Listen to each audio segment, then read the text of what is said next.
Stabbed in the back, betrayed by the one he thought he could trust, Edison Crane faces his end. Will he prevail or will he die a gruesome death? Watch this video to find out. Welcome back to my YouTube channel where we talk about comic books and stuff, and this is the series finale of Prodigy by Mark Millar.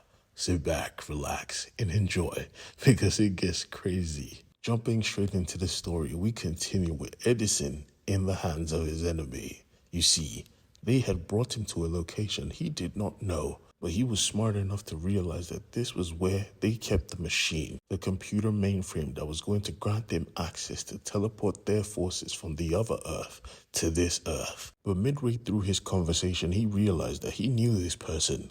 This was one of his bullies that beat him for being a kid on a freaking polo team. He had gotten his ass beat down by a freaking 10-year-old. Edison found this funny, but his enemy didn't. He reveals that Rachel all this time was his half-sister.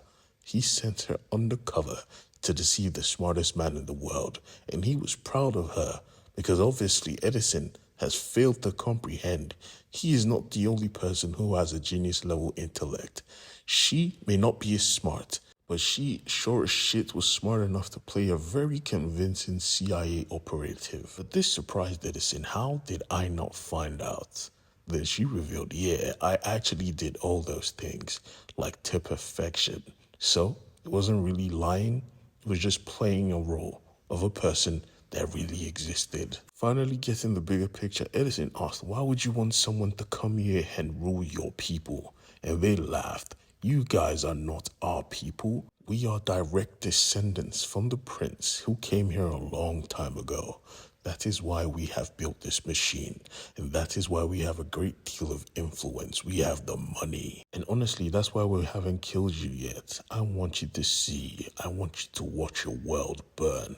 Edison realized, oh, you're salty because I broke your jaw. And he was like, yes, I am salty. One good disgrace deserves another. They had established communications with the other side and they called for the army to start marching. They had millions ready to do battle with weaponry far advanced for humanity to fight. They smirked, making it clear that the portal is ready to take you to the major cities of the world. Now step through it. And they did. They sent 1 million bombers ahead. But Edison laughed, taking a step back, farther and farther away from the control panel. Rachel was confused. Where are you running to? You can't run from this. This is your death. Stand and watch. And he smiled. I'm not running. I'm just getting enough distance from you. And she wondered why. But she didn't have to wonder for long. She could feel it. Something was coming, but something was coming from her. A ship busted right through her guts. Inches from Mr. Crane. He calculated everything to this point. The thinker was losing his mind. What the hell? And Crane just laughed. Yeah, I altered most of my formulas. You lot thought you were the shits, but you ain't. I'm the genius in this room. The thinker was confused. They sent 1 million bombers. Why am I only seeing one? And Edison revealed, yeah, the rest got teleported to the surface of the sun. They died on impact.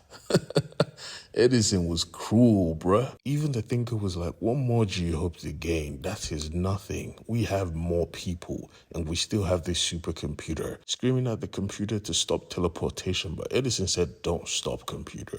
Matter of fact, send them object 8292. And the computer listened to Edison. The thinker was confused. What did you just send? And Edison revealed, yeah, I had an asteroid I was worried about. Now I have somewhere to put it. We then see the asteroid was heading straight for the parallel Earth, the planet killer. All the people, all the armies, all the warmongers had to look up and see their death coming with full force, and they could do nothing but accept it. The planet went up in flames, and they watched it while Edison smirked. The thinker then went on to ask him, how did you know you were being played? And Edison said, I knew from the start.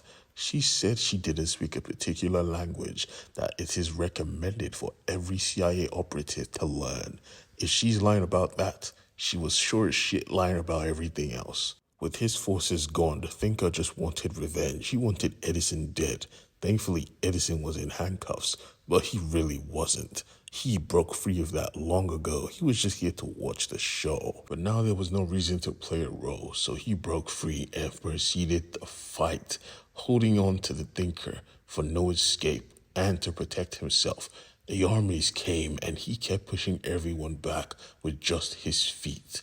But the thing is, he was using the Thinker as a shield. It was holding them back, but not for long. They kept hitting, and some shots landed.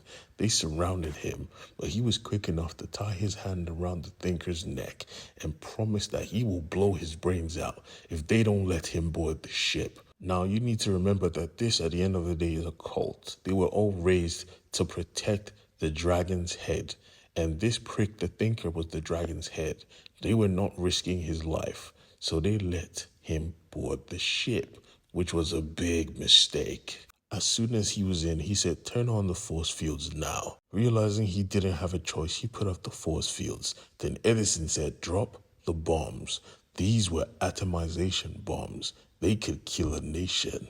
And knowing full well that the force field would be strong enough, the pilots dropped the bomb, and everything outside got lit up. Even Edison had to stop and go, "Wow, you guys are deadly."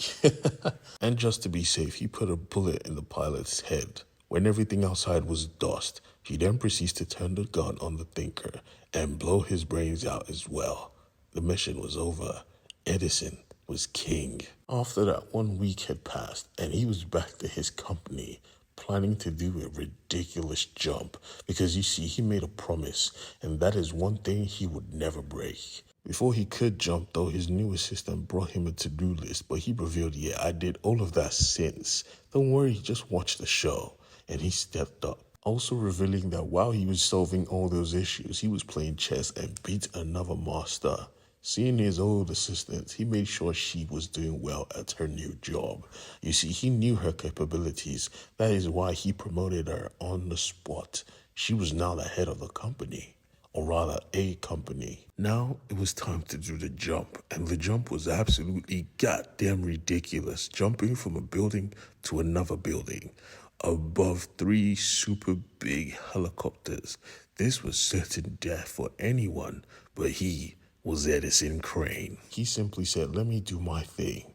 We also see down below, the little kids were ready with their phones, ready to film, and we see rocket launchers getting set up down below. This was going to be dangerous, but he didn't care. He was addicted to the rush. He just smirked and said, "Not bad. Now, let's do this." That is the end of this story. And I promise you, it's not the last, because more is still to come.